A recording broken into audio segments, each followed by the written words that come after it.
My name is David Welch. This is art.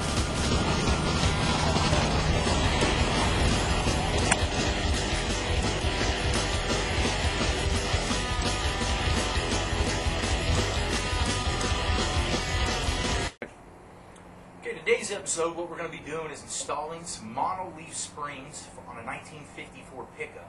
This is going to give us a 4-inch drop. Things that you also want to pick up when you're going to be getting your mono-leafs are your shackles and your front bolts. These typically wear out. It's a good idea to kill two birds with one stone and take care of everything at one shot. Inside the bag that you'll get with your kit will be your center bolts, which obviously are going to go into the center to help hold the rear end in place, and you're going to get your U-bolts also. The tools you're going to need for this is going to be a 3/4, a 1-inch, a 15/16, a 9/16, and your ratchet. Now your springs and your shackles, they don't come painted, so what we did was bought some semi-gloss paint. We're going to paint these up first while we start taking the old springs out. We'll use a little bit of acetone and a clean rag. We're also going to need to get some jack stands and a lift. So the first thing we'll do is clean these off and start painting them.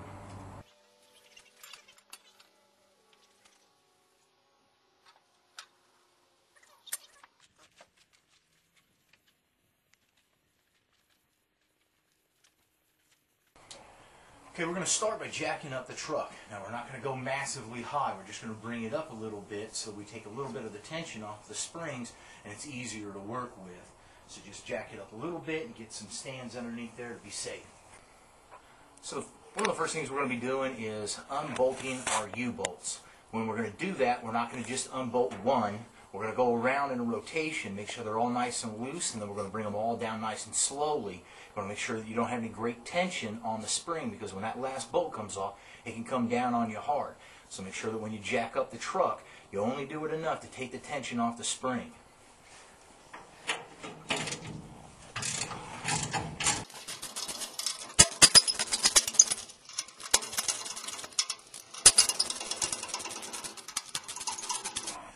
Next, we're going to go ahead and take off our front bolts. The first thing we're going to do is take off our Zerk fitting. It's just going to be a lot easier to do it now than it is later. So we're going to use a 7/16 wrench to take that off. Then we're going to use our 1-inch socket and loosen this up. You have to take this bolt off first. Don't start on the other side.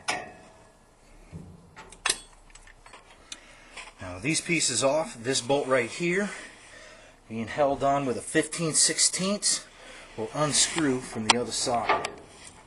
Okay, so now what we're going to do is we're going to take off our rear shackle using a 9/16 wrench.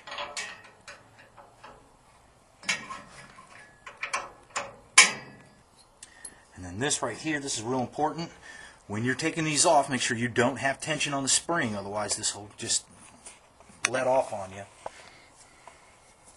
Take these off by hammering this out, and then the other side.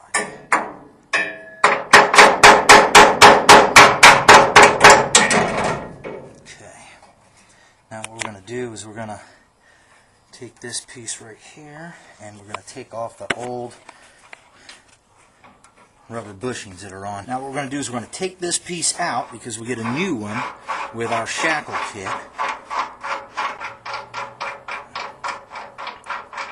Now we'll take our new piece that we just got and we'll shoot a little WD-40 in here and a little on here, or you can use some thick grease.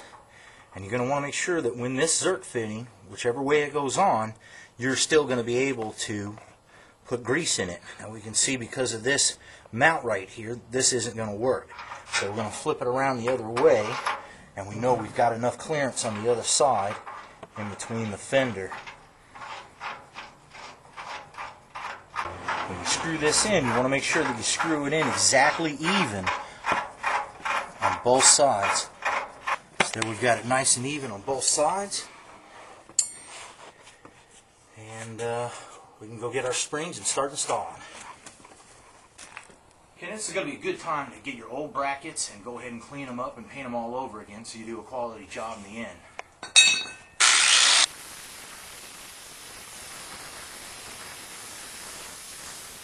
Okay, now we're going to go ahead and install our springs back in. First thing we're going to do is we're going to get our locator pin bolted in. This is going to go straight in here. Flip it upside down. Your lock washer. And bolt it up. Don't have to torque it on crazy, just get it on nice and tight. And now we'll slide our spring in.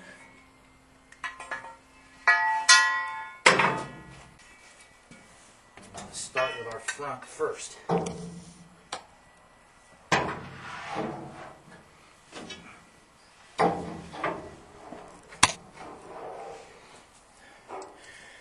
Our new bolt is going to come with an extra bushing that we don't need.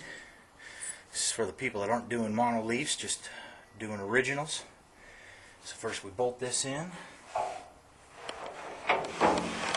So we've got our front bolt all the way through. It's tight, but it's not torqued down heavily. Now we're going to put our lock washer on and our bolt.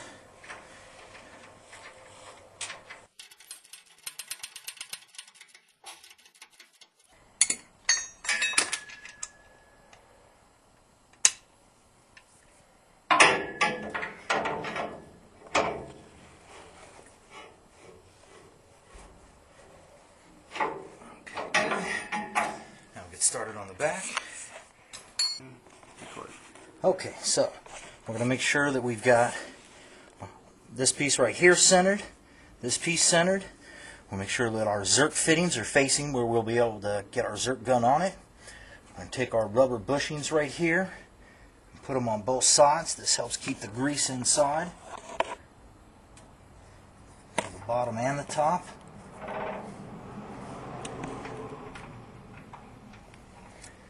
Go ahead and get these. Now these have a bevel on them, so sometimes they'll fit one way but they won't fit the other. So make sure it fits where it's the snuggest.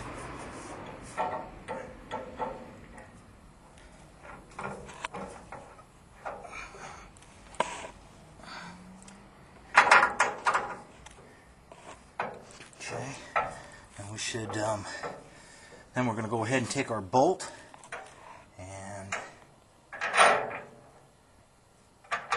send it through. And this does not take a lock washer, this particular style. This is a lock nut, so you don't have to worry about the lock washer on this one.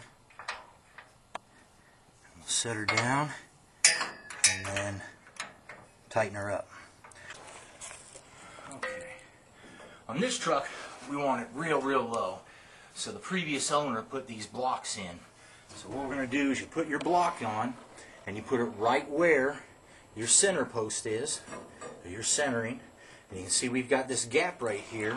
So we're going to go ahead and we're going to jack the frame up until this space is taken care of, making sure that our center pins line up so our rear axle is exactly where we want it. Okay, so we've got our pins in the right location. We know our axle is centered. Now we can go ahead and put our bottom plate on and tighten up our U-bolts.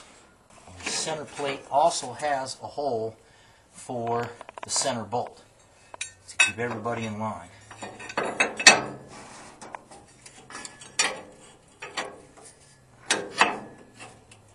So first we get everybody finger tight.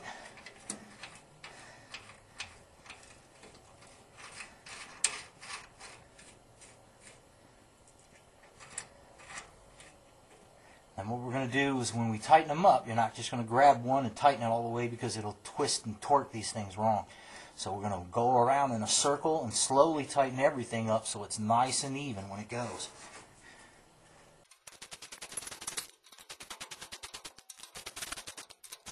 So now we're basically all done. We're just going to stick in our zerk fittings, then we'll go ahead and lube them up, and we're all set.